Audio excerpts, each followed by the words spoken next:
இன்று நான் பார்க்கக்கூடிய விஷயம் என்னன்னு சொன்னால், செல்வத்தை அள்ளித்தரக்கூடிய ஒரு சிறந்த ஒரு வசனத்தை பார்க்க இருக்கின்றோம்.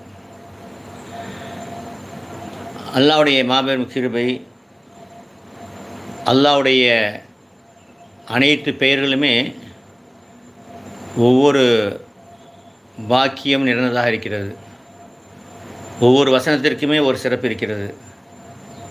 அதே போல் செல்வத்தை தரக்கூடிய வசனத்தை நாம் இன்று பார்க்க இருக்கின்றோம். புதிதாக வரக்கூடியவங்க மறக்காமல் சப்ஸ்கிரைப் செய்து கொள்ளுங்கள். அனைத்து மக்களுக்குமே இதை ஷேர் செய்ய மறக்காதீங்க. ஏன்னா எல்லாருக்குமே செல்வம் தேவையாக இருக்கிறது. உங்களின் காரணமாக ஒருத்தருக்கு இது கிடச்சின்னு சொன்னால் அவங்களுடைய துவா பரக்கத்து உங்களுக்கு கிடச்சிட்டே இருக்கும் வாழ்நாள் முழுவதுமே. கணித்துக்குள்ளே அல்லாஹ் சுப்ஹானஹு வ தஆலா குர்ஆனிலே சொல்கின்றான், வல்லாஹு கைருர் ராஸிகீன். அல்லாஹு தஆலா உணவை கொடுப்பதில் செல்வத்தை கொடுப்பதிலே மிகவும் சிறந்தவன். அல்லாஹ் சுப்ஹானஹு வ தஆலா அனைத்து விதமான செல்வங்களையும் தருவதிலே மிக சிறந்தவன். அல்லாஹு தஆலா கைரு ராஸிகீன், மிக சிறந்த கொடையாளி, மிக சிறந்த செல்வத்தை தரக்கூடியவன், மிக சிறந்த இரணத்தை தரக்கூடியவன். இரணம்னு சொன்னால் நம்முடைய வாழ்க்கைக்கு தேவையான அனைத்துமே அதில் உள்ளடங்கிறது. அப்போது இந்த ஒரு வசனத்தை நாம் அல்லாஹ்விடத்தில், அதாவது அல்லாஹ்ட்ட கேட்கும்போது ஒன்றை ஓதும் பொழுது நாம் அதனுடைய அர்த்தத்தை உள்வாங்கி ஓத வேண்டும். இது என்ன? வல்லாஹு கைரு ராஸிகீன், நிச்சயமாக அல்லாஹ்வே மிக சிறந்த ரிஸ்கை தரக்கூடியவன், இரணத்தை தரக்கூடியவன், செல்வத்தை தரக்கூடியவன். இந்த அர்த்தத்தை உள்வாங்கி ஓதணும். எப்படி ஓதணும் சொன்னால், டெய்லி சலவாத் 11 தடவை 11 டைம்ஸ், லா இலாஹ இல்லா அன்த சுப்ஹானக இன்னி குன்து மினல் ஸாலிமீன் 11 தடவை, லா ஹவ்ல வலா குவத்த இல்லா பில்லாஹில் அலியில் அலீம் 11 தடவை. இதெல்லாம் பேசிக். இதெல்லாம் நாம் ஓதக்கூடிய இதுக்கு சக்தி ஊட்டக்கூடியதாக இருக்கிறது. அப்புறம் வல்லாஹு கைரு ராஸிகீன் அப்படிங்கிறத நீங்கள் 313 தடவை. ஏன்னா பதில் சஹாபாக்கள் 313 பேர். அப்போ அவங்களுடைய பேருடைய அளவில் ஓதும் பொழுது அதுக்கு ஒரு சில பரக்கத்து இருக்கிறது.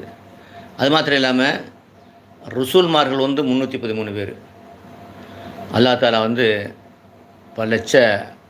பல்லாயிரக்கணக்கான நபிமார்கள் அனுப்பியிருக்கின்றான். 1,24,000 குறிப்பிட்றாங்க. அதில் 313 ரசூல்மார்கள் அனுப்பியுள்ளான். அப்போ அந்த 313க்கு ஒரு சிறப்பு இருக்கிறது. உலமாக்கள் அதை ஆராய்ச்சி பண்ணி சொல்கிறாங்க. அந்த அடிப்படையில் என்ன செய்யணும்னு சொன்னால், வல்லாஹு கைரு ராஸிகீன், அல்லாஹு தஆலா இரணம் கொடுப்பதிலே மிக சிறந்தவன் அப்படின்னு நம்ம என்ன செய்யணும்னு சொன்னால் உள்வாங்கி கொண்டு அது ஓதணும். இதை 313 தடவை ஓதிட்டு அதுக்கப்புறம் அல்லாஹ்ட துவா செய்யணும். யா அல்லாஹ், நான் ஓதிய சலவாத் திக்ருடைய குர்ஆனுடைய பரக்கத்தை கொண்டு, உன்னுடைய இஸ்முடைய பரக்கத்தை கொண்டு எனக்கு செல்வத்திலே பரக்கத்து செய்வாயாக, வருமானத்திலே பரக்கத்து செய்வாயாக, இரணத்திலே பரக்கத்து செய்வாயாக, என்னுடைய கடன்களை அடைப்பாயாக என்று துவா செய்துட்டு திரும்ப சலவாத் 11 தடவை ஓதணும். 11 டைம்ஸ் ஓதிட்டு 4 திசையிலையும் ஊதி விட்டணும். இதே மாதிரி நீங்கள் காலை மாலை செஞ்சுட்டு வரணும். ஒவ்வொரு ஃபர்லான தொழுகைக்கு பின்னாட்டியும் 3 தடவை. ஏன்னு சொன்னால், ஃபர்லான தொழுகைன்னு சொன்னால் ஃபஜருக்கு சுன்னத்து 2 ரக்காத், ஃபர்லு 2 ரக்காத். அப்போ ஃபர்லுங்கிறது 2 ரக்காத் ஃபர்லு. அதே மாதிரி லொஹருக்கு சுன்னத்து, முன் சுன்னத்து, பின் சுன்னத்து இருக்கிறது. ஆனால் ஃபர்ல் 4 ரக்காத். இந்த ஃபர்லான தொழுகைக்கு பின்னாடி நான் சொல்கிறேன். ஏன்னா ஃபர்லான தொழுகைக்கு பின்பு கேட்கக்கூடிய துஆக்கள் ஏற்றுக்கொள்ளப்படும். இப்போ அஜர் என்ன செய்வாங்க சொன்னால், தொழுகை முடிச்சுட்டு ஓதிடுவாங்க. ஓதி முடிச்சு நீங்கள் அந்த இடத்துல உட்காந்து என்ன செய்யணும், இதை 3 தடவை ஓதி, வல்லாஹு கைரு ராஸிகீன் அதையும் 3 தடவை ஓதி. ஏன்னா நீங்கள் காலை மாலை நீங்கள் அந்த எண்ணிக்கையின் அடிப்படையில் ஓதுறதுனால அதனை உறுதி செய்ப்பதற்காக என்ன செய்யணும், நீங்கள் இது ஓதணும். ஓதிட்டு துவா செஞ்சுட்டு வந்தீங்கன்னு சொன்னால் இன்ஷா அல்லாஹ் இது தொடர்ந்து 41 நாள் ஓதும் பொழுது உங்களுக்கு 41 நாளுக்கு ஒரு எண்டு. அதுக்கு முன்னாடி அல்லாஹ் காமிச்சு கொடுப்பான். உங்களை வருமானத்திலே, உங்களை செல்வத்திலே ஒரு பரக்கத்தை பார்க்க முடியும், கடன் நீங்குவதை பார்க்க முடியும், நமக்கு தடையாக இருக்கக்கூடிய, இப்போ வந்து ஒரு பிஸ்னஸ் பண்ணிகிட்ருக்கோம், அந்த பிஸ்னஸில் வந்து தடங்கள் இருக்கிறது, அதில் வந்து வருமானம் வரவில்லை அப்படின்னா அதுக்கு இதை ஓதலாம். ஏன்னா வருமானம் தரக்கூடியது தானே. அது நீங்கள் அது மாதிரி உங்களுக்கு வந்து வரக்கூடிய பணம் வர வேண்டி இருக்கிறது, அது கொஞ்சம் தடங்களாக இருக்கிறது, அதையும் இது ஓதி துவா செய்யலாம். அப்போ நீங்கள் என்ன வேணுமோ அதை துவா செய்ய வேண்டும். இந்த முறையில் செஞ்சுட்டு வரும்பொழுது இன்ஷா அல்லாஹ் அல்லாஹ்வுடைய மாபெரும் கிருபையிலே உங்களுடைய ரிஸ்குடைய வாசல் திறக்கப்படும். இன்னொரு விஷயம் என்னென்னு சொன்னால், நம்ம இந்த தேவைக்கு மட்டும் ஓதாமல் இதை டெய்லி ஓதிட்டு வந்தீங்கன்னு சொன்னால் தொடர்ந்து உங்களுக்கு அந்த பலன் கிடச்சிக்கிட்டே இருக்கும். தொடர்ந்து பலன் கிடைப்பதற்கு இதை என்ன செய்யணும், உங்களுடைய வாழ்க்கையில் ஒரு அங்கமாக்கி கொள்ள வேண்டும். அப்போ தான் அது தொடர்ந்து அப்படியே என்ன செஞ்சுட்டு உங்களுக்கு வந்துக்கிட்டே இருக்கும். ஓகேங்களா? அது மாத்திரம் இல்லாமல் நம்ம அல்லாஹ்வுடைய அருட்கொடைகளை பெற்றுக்கொள்வதற்கு நாம் அல்லாஹ்வுடைய கட்டளை நம்முடைய வாழ்க்கையிலே வந்து சரியான இடத்துல நடக்கணும். 5 நேர தொழுகை அந்தந்த நேரத்தில் தொழுகணும். ஃபஜ்ர் நேரத்தில் தொழுகணும், லுஹர் நேரத்தில், அசர் நேரத்தில், மகரிப் நேரத்தில், இஷா நேரத்தில். அதே மாதிரி சுன்னத்தால் நஃபிலான வாஜிபான தொழுகையை விடாமல் தொழுகணும். தஹஜ்ஜத், இஷ்ராக், லுஹா, அவ்வாபின் தொழுகையை தொழுகினா ரொம்ப சிறப்பு. இந்த மாதிரி தொழுகையெல்லாம் தொழுது நம்ம துவா செஞ்சு அல்லாஹ் கபூல் செய்வான். அது மாத்திரம் இல்லாமல் ஃபர்லான் நோன்பு, ரம்லானில் நோன்பை கட்டாயம் 30 நோன்பு நோக்கணும்.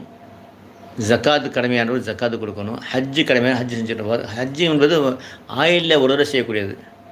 எப்போ வாய்ப்பு கிடைக்குதோ இளமையில் செய்து விட வேண்டும். ஏன்னா என்ன செய்கிறாங்க, சில பேர் வயசான பிறகு போகிறேங்கிறாங்க. இப்போ வயசான பிறகு பார்த்தா ரொம்ப கஷ்டம். இளமையில் தான் போகணும். அது பாருங்கள் எவ்வளோ பெரிய கூட்டம். அதெல்லாம் நம்ம வந்து சகித்துக்கொள்வதற்கு ஒரு இளமை தேவைப்படுகிறது. ஒரு 40 வயசு ஆகும்போது அதுக்குள்ள செஞ்சு முடிச்சிடணும். அதுக்கு தகுந்த மாதிரி நம்ம என்ன செஞ்சுக்கணும், ஒரு 40 நாள் ஒதுக்கி வைத்துக்கொள்ள வேண்டும். பாருங்கள், ஜமாத்தில் போகிறாங்க, 40 நாள் ஒதுக்கிறாங்க. அது மாதிரி நம்ம என்ன செய்யணும்னு சொன்னால், நம்முடைய கடமை நமக்காக வேண்டிய அல்லாஹ் விதித்திருக்கக்கூடிய 5 கடமையில் ஒன்று இது வந்து ஹஜ்ஜு செய்வது. அப்போ என்ன செய்யணும், ஹஜ்ஜு செய்ய வேண்டும். அது மாதிரி யாருக்கு அல்லாஹ் சில செல்வத்தை கொடுத்துருக்கிறானோ வருடத்துக்கு ஒரு தடவை அதை கணக்கிட்டு ஜக்காத்து கொடுக்கணும். எப்படி தொழுகை 5 நேரம் கடமையோ ஜக்காத்தும் வருடம் கொடுப்பது கட்டாய கடமை. அதுக்கு சில விதிமுறை இருக்கிறது, நீங்கள் உலமாக்கிட்ட கேட்டுக்கலாம். 102%. சரியா? ஒரு வருஷமாக உங்கள்கிட்ட ஒரு 10 லட்சம் இருந்ததுன்னு சொன்னால் அதுக்கு நீங்கள் கொடுக்க வேண்டியது எவ்வளோ தெரியுமா? 25,000 தான். 1 லட்சம் இருந்தால் 22,500 ரூபா. அதே 10 லட்சமாக இருந்தால் 25,000. அது ஏழைக்குள்ள பணம். நீங்கள் ஏழைக்கு கொடுத்துட்டீங்கன்னா அந்த பணம் 9,70,75,000 அது தூய்மை அடைந்து விடும்.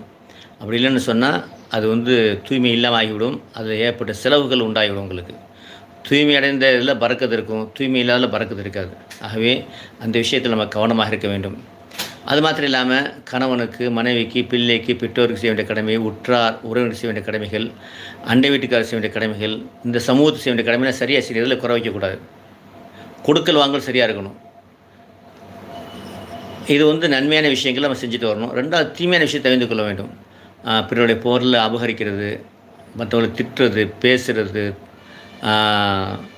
புறம் பேசுகிறது, மது குடிக்கிறது, சிகரெட்டு குடிக்கிறது, விபச்சாரம் செய்கிறது, சூதாடுறது, செய்வினை செய்கிறது, கொலை, தற்கொலை, இதெல்லாம் பெரும்பாவங்கள். நம்முடைய அனைத்து நன்மையுமே அழித்து விடக்கூடியது. அவர் நம்ம என்ன செய்யணும் சொன்னால், இதை என்ன செய்யணும், இதை எப்படி தவிர்த்து கொள்ள வேண்டும். நம்ம ஒருத்தரை பற்றி புறம் பேசணும்னா நம்ம நன்மை அவருக்கு போய் சேர்ந்துடும். ஒருத்தருக்கு நம்ம செய்வனை செஞ்சோன்னா எல்லாம் பாதுகாக்கட்டும். அவர் எவ்வளோ நாள் அதில் கஷ்டப்படுறாரோ அவ்வளோ அந்த காலம் முழுவதும் நம்முடைய நன்மையில் அவர் போயிட்டுருக்கோம். ஏன்னா அதுக்கு நம்ம தான் அந்த காரணமாக இருந்தோம். அப்போது நம்முடைய நன்மை எல்லாத்தையுமே தார வார்க்கக்கூடிய விஷயங்கள் இந்த விஷயங்கள். தற்கொலை செய்கிறதும் கொலை செய்கிறதும் ஒன்று தான். தற்கொலை என்பது தன்னைத்தானே கொலை செய்வது. அப்போ அவனும் நரகவாதி தான். ஏன்னா இது ஒரு அமானிதம், நம்முடைய உயிர் ஒரு அமானிதம். இது நம்மளே எடுப்பதற்கு எப்படி கொலை செய்வது ஹராமோ, இன்னொரு உயிரை கொலை செய்வது ஹராமோ, அது மாதிரி நம்முடைய உயிரை நாமே கொலை செய்வது ஹராம். அதுக்கு தற்கொலைன்னு சொல்கிறது, தானே செய்யக்கூடிய கொலை. ஆகவே இதுவும் ஹராம் தான். எந்த வழியில் செஞ்சாலும், விஷம் கொடுத்து செஞ்சாலும் சரி தான். எவ்வளோ கஷ்டம் வந்தாலும் நம்ம அதை தாங்கிக் கொள்ள வேண்டும். அதுக்கு அல்லா தஆலா துவா செஞ்சோம்னா அல்லா தஆலா சரி பண்ணி விட்டுருவான். அதுக்காக நம்ம இந்த முடிக்கு போகவே கூடாது. ஆகவே இதெல்லாம் பெரும்பாலோடு தவிர்த்து கொள்ள வேண்டும். ஆகவே நன்மையை செய்ய வேண்டும், தீமையை தடுக்க வேண்டும். நம்முடைய துவா கபூலாவதற்கு இன்னொரு முக்கியமான விஷயம்னு சொன்னால், நபி சொன்னாங்க, நன்மையை ஏவி கொண்டிருங்கள், தீமையை தடுத்து கொண்டிருங்கள். அப்படி இருந்தீங்கன்னு சொன்னால் உங்களுடைய துவா கபூலாகும். அப்போது இப்போ இந்த நன்மை எப்படி ஏவுறது? இப்போ இந்த விஷயம் நம்ம வீடியோவில் பேசியிருக்கோம். நன்மையான விஷயம் சொல்லியிருக்கோம், தீமையான விஷயம் சொல்லியிருக்கோம். அப்போ இதை நீங்கள் ஷேர் பண்ணாவே, நீங்கள் நன்மை ஏவி தீமை தடுத்து அந்த கூட்டத்தில் வந்துடுவீங்க. உங்களுடைய துவா கபூலாகிறதுக்கு அது காரணம் அமைஞ்சிடும். ஆகவே அன்பிற்கினர்களே, நாமும் அமல் செய்ய வேண்டும், மற்றவர்கள் அமல் செய்வதற்கு உதவியாக இருக்க வேண்டும். நபி ஸல்லல்லாஹு அலைஹி அவர்களுக்கு இந்த மார்க்கம் வந்தது. இந்த மார்க்கத்தை அவங்க மட்டுமே வச்சுருந்தாங்கன்னு சொன்னால், இன்று நானும் முஸ்லீம் அல்ல, நீங்கள் முஸ்லீம் அல்ல. அப்போ என்ன செஞ்சாங்க? மக்களுக்கு சஹாபாக்கள் எடுத்து சொன்னாங்க. சஹாபாக்கள் அனைத்து தாபீனுக்கு தபாதை இப்படியே உலகம் முழுவதும் கோடானுக்கோடி முஸ்லீம் இருக்கான்னு சொன்னால், இது ஒருத்தர் தலைமுறைக்கு எடுத்து வச்சனால தான், எட்டி வைத்தனால தான். நம்முடைய வேலை என்ன சொன்னால், நமக்கு இப்போ ஈஸியாகிடுச்சு. இப்போ யூடியூப் வந்துருச்சு, வாட்ஸ்அப் வந்துருச்சு. என்ன செய்யலாம்? அழகான முறையில் ஒரு தடவை என்ன செய்யலாம்? அதை ஷேர் செய்கிறதுக்காக வேண்டி 5 பேருக்கு என்ன செய்யலாம்? ஷேர் செய்யலாம். ஒரே சமயத்தில் 5 பேருக்கு இப்போ அந்த அமைப்பு இருக்குது. குறைஞ்சபட்சம் 5 பேர் ஷேர் செய்தால் கூட என்ன செய்யலாம்? ஒரு ஒரு ஒரு நிமிடம் கூட ஆகாது. ஆனால் அதன் காரணமாக யாராவது நேரில் பட்டான்னு சொன்னால் அந்த நன்மையெல்லாம் நம்ம வாழ்நாளும் கிடைத்து கொண்டிருக்கும். ஆகவே கணித்துக்குரியர்களே, அதெல்லாம் உள்வாங்கிக் கொண்டு நம்முடைய வாழ்க்கை இம்மை மறுமை வாழ்க்கை வெற்றியடைவதற்கு நாம் அனைத்து விதமான நன்மை செய்ய வேண்டும். நம்முடைய துவா கபூலாக இதை செய்ய வேண்டும். எல்லாம் வல்ல அல்லாஹ் கபூல் செய்யட்டும். வாஹிது அல்ஹம்துலில்லாஹி ரப்பில் ஆலமீன். அஸ்ஸலாமு அலைக்கும் வரஹ்மத்துல்லாஹி.